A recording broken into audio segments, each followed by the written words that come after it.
the oil spot I was pointing out there happens to be where this unit was sitting at for the last week. Kind of a rough week. Could be worse, that's for sure. I managed to pick up a sinus infection or a head cold. What I was pointing out there was probably a nice crankcase or crankshaft seal leak, hopefully. Not hopefully, but hopefully. I will pull the covers for Marty here.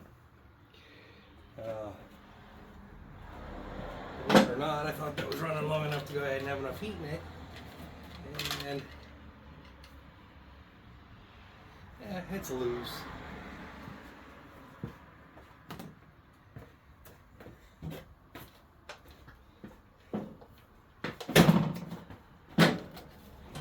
So as these all go, they come in for general service or some sort or another now. This actually was brought out of retirement, I guess, for Marty, because the Cub Cadet that I had done a valve cover for, and the valve cover started leaking and weeping again. I did go over there and tighten the valve cover up again, but it's one of those Kohler engines as well, and that Cub Cadet, and these Kohlers have their issues too, just like the Briggs and Krakens.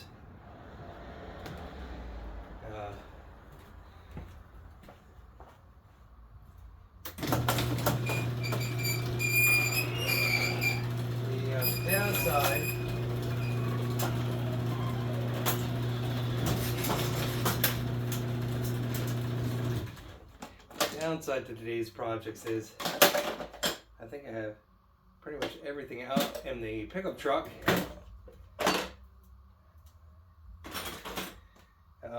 for on-the-road services that I absolutely hate to do, but people need help, so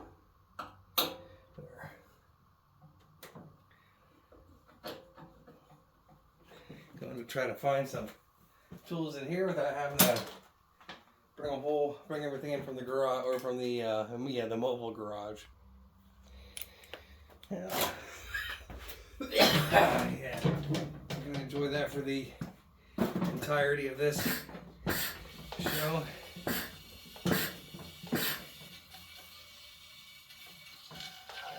We'll let that settle and build up in the back there again, and we'll give it a little more suck. That's what I was hoping for too, but you know. And I got this broken Philips TV in the way. So let's see what we can and can't strip or break or. So that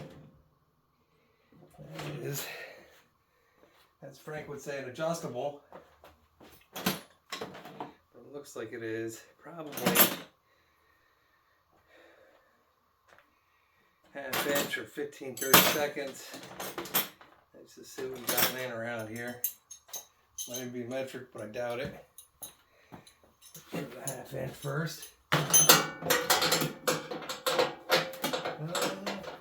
Smaller than a half inch.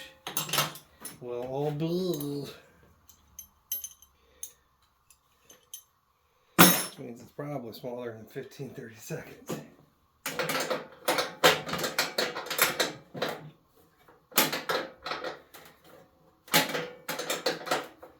Well, that'll work. I kind of hate these because they are a little bit of a pain in the butt to pull these things apart.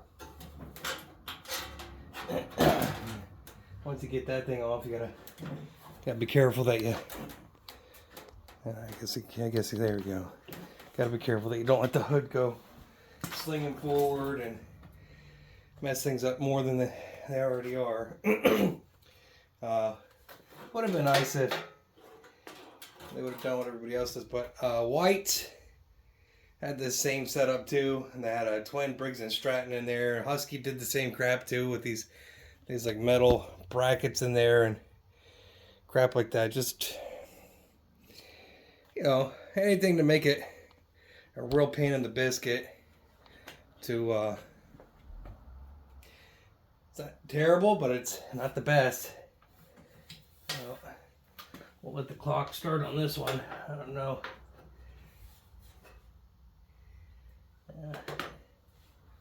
And I like how they have a Torx down below, and they got the someone lost a spring nut in the front there.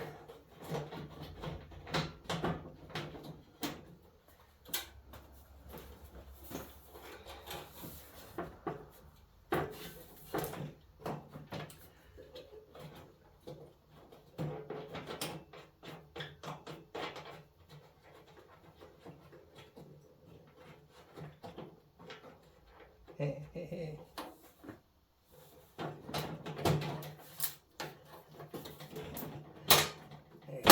There you go. Gonna pull the bolt on that side. Bring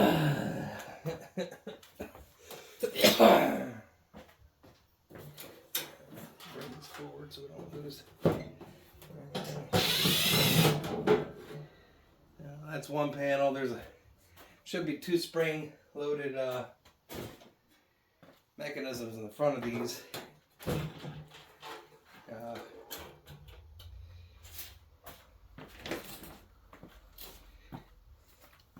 And someone replaced it with a nut and stripped this one out, so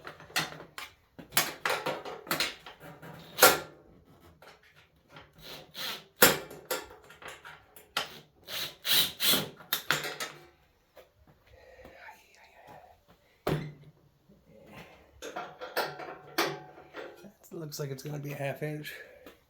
I don't even know. Maybe I have the flu. Whew. Back is barking.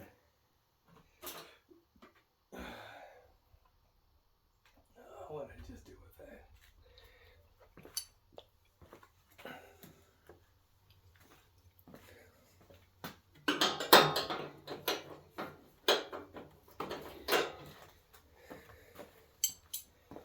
Definitely wish I was screwing up diesels or something like that, you know?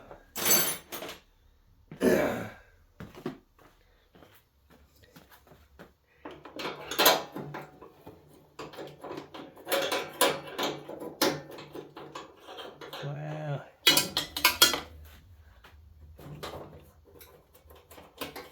Yeah, it's barely even on there.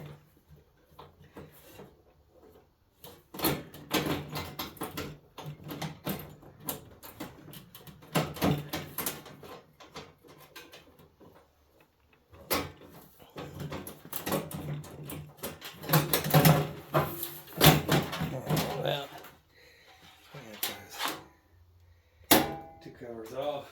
Try to keep those out of the way so I don't drop them or break them.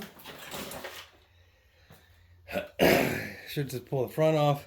See, now on the whites, I think it was, they put plastic up in there too. Makes it even more of a challenge. So let's take a gander and look down at the bottom here. Come with me. I'm gonna pause it a second. Let's see if we can get it to light up. So I'm pretty sure the leaking and the weeping, but it could be coming from that too. Someone could have had that drain hole plug out at one time, but if you look down there where it was really heavy at, it looks like it's coming off the bottom. Actually, you know what? Good gravy. It's blowing out the exhaust tube.